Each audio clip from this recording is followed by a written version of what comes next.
Adapun tujuan pembelajarannya, yang pertama, peserta didik diharapkan dapat menguraikan pengertian perilaku licik, tamak, zalim, dan diskriminasi.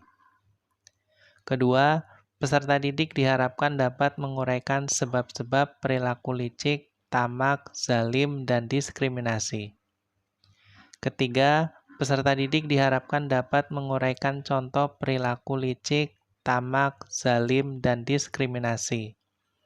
Dan keempat, peserta didik diharapkan dapat menganalisis cara menghindari perilaku licik, tamak, zalim, dan diskriminasi. Anak-anakku sekalian, pada era globalisasi yang penuh persaingan ini, segala cara akan dilakukan untuk meraih kesuksesan. Pelajar pun yang menempati posisi sebagai generasi penerus, tak sedikit yang melakukan sebuah kecurangan, kelicikan, hanya karena berburu nilai bagus sampai dia mencontek jawaban dari temannya. Sebuah fenomena yang terkadang masih ada di beberapa lembaga pendidikan di Indonesia. Lantas, apa sebab-sebab seorang melakukan perilaku licik tersebut? Dan bagaimana kiat agar tumbuh rasa percaya diri terhadap para pelajar sehingga terhindar dari sifat suka mencontek yang notabene termasuk perbuatan licik tersebut? Untuk dapat menjawab pertanyaan-pertanyaan tersebut, mari kita mati dan perhatikan penjelasan berikut. Baiklah, adapun akhlak tercela yang harus kita jauhi yang pertama adalah perilaku licik. Apa itu licik?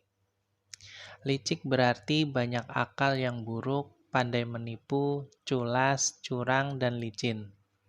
Sikap licik merupakan sikap yang didominasi oleh hawa nafsu untuk menguasai atau mencapai suatu maksud dan tujuan tertentu, tetapi tidak disertai dengan kesadaran diri akan kemampuan dan ilmu yang memadai.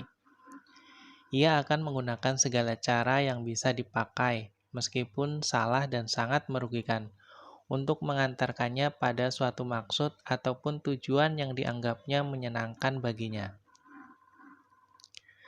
Sebagaimana ciri-ciri orang licik, yaitu selalu menipu dan berbohong serta bersilat lidah, maka orang yang licik tergolong pada orang-orang yang berbuat munafik, sebagaimana ciri-ciri yang dimiliki. Rasulullah SAW bersabda,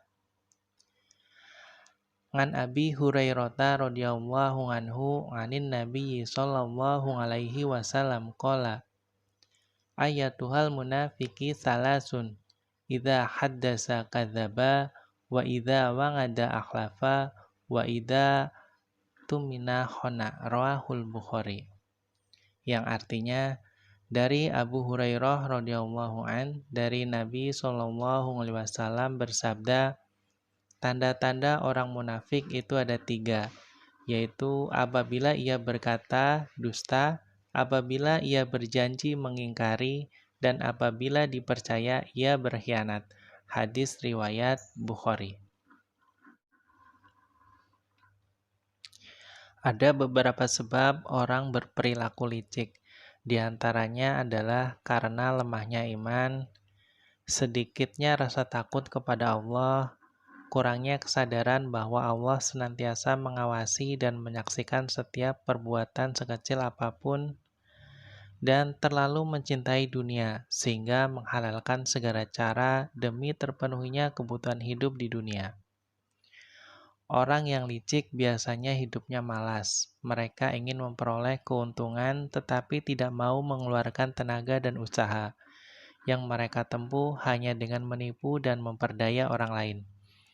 Tidak adanya kesungguhan, seperti seorang murid yang malas belajar. Saat datang masa ujian, ia pun berusaha berbuat curang agar bisa lulus ujian. Orang berbuat licik biasanya berawal dari kurang percaya diri. Saat seseorang merasa dirinya tidak mampu bersaing dengan orang lain, maka tidak jarang ia melakukan kecurangan untuk menutupi kekurangannya. Lantas, bagaimana cara kita menghindari perilaku licik tersebut? Perbuatan licik bisa diatasi jika di dalam hati tertanam dengan kuat nilai-nilai ketauhidan dan keimanan. Kesadaran selalu diawasi oleh Allah akan membuat seseorang tidak berani melakukan perbuatan tersebut, memahami akibat-akibat buruk yang akan menimpanya, dan hendaknya menjauhi teman dan sahabat yang suka melakukan perbuatan tersebut. Jangan lupa berdoa kepada Allah agar dijauhi dari sifat tersebut dan upayakan amar ma'ruf nahi mungkar dalam rangka merubah keadaan masyarakat menuju yang lebih baik.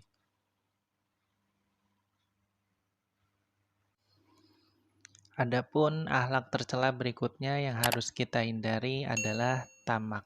Apa itu tamak? Tamak artinya suatu sikap yang tidak pernah merasa cukup sehingga ingin selalu menambah apa yang ingin ia miliki, tanpa memperhatikan hak-hak orang lain. Orang yang tamak juga selalu mengharap pemberian orang lain, tetapi dia sendiri justru bersikap pelit atau bakhil. Ia ingin mengumpulkan harta untuk kepentingan diri sendiri tanpa memperhatikan aturan. Orang yang tamak selalu merasa harta yang dimilikinya selalu kurang dan tidak mau bersyukur kepada Allah Subhanahu wa Ta'ala. Orang yang tamak selalu menginginkan lebih banyak, tidak peduli apakah cara yang ditempuh itu dibenarkan oleh syariat atau tidak.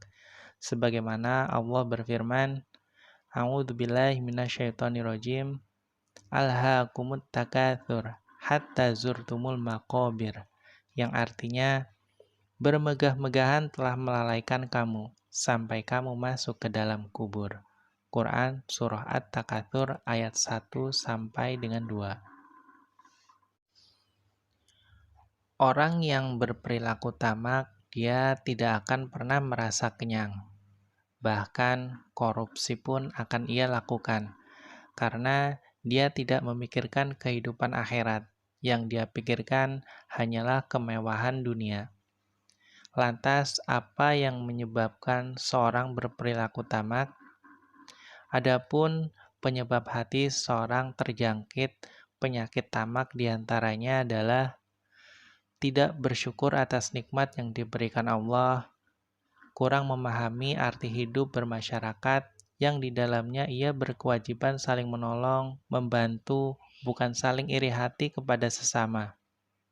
Kemudian ingin menumpuk-numpuk harta kekayaan dan tidak pernah merasa puas dengan apa yang dicapainya.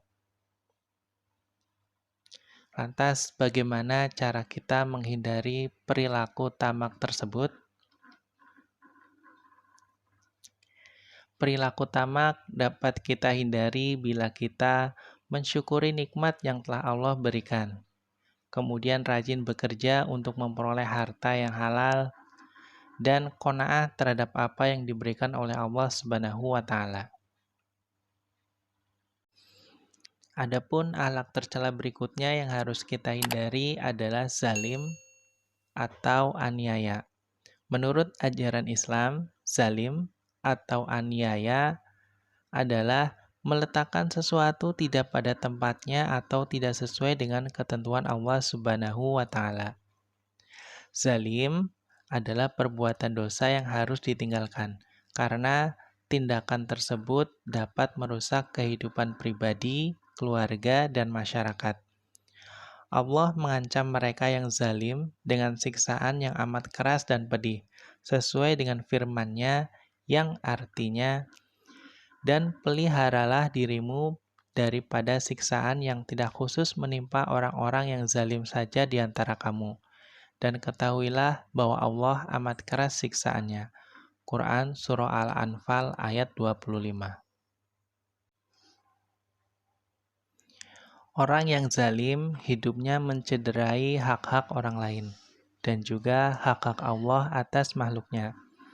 Ciri-ciri mereka adalah suka melakukan kemungkaran, senantiasa mengingkari kebenaran, berpaling dari perintah Allah, melanggar hukum-hukum Allah dan Rasul-Nya, dan gemar melakukan perbuatan tercela seperti dusta, khianat, aniaya, menghina, dan lain-lain. Ada beberapa sebab seseorang berperilaku zalim, di antaranya karena lemahnya iman, ingin mempertahankan kekuasaannya, tidak mampu menahan nafsu, dan terlalu mencintai dunia. Lantas, bagaimana cara kita menghindari perilaku zalim tersebut? Adapun perilaku zalim dapat kita hindari dengan cara yang pertama, menanamkan dalam hati nilai-nilai ketauhidan dan keimanan. Kedua, sadar bahwa setiap manusia selalu diawasi oleh Allah. Dan ketiga, berdoa kepada Allah agar dijauhkan dari sifat tercela tersebut.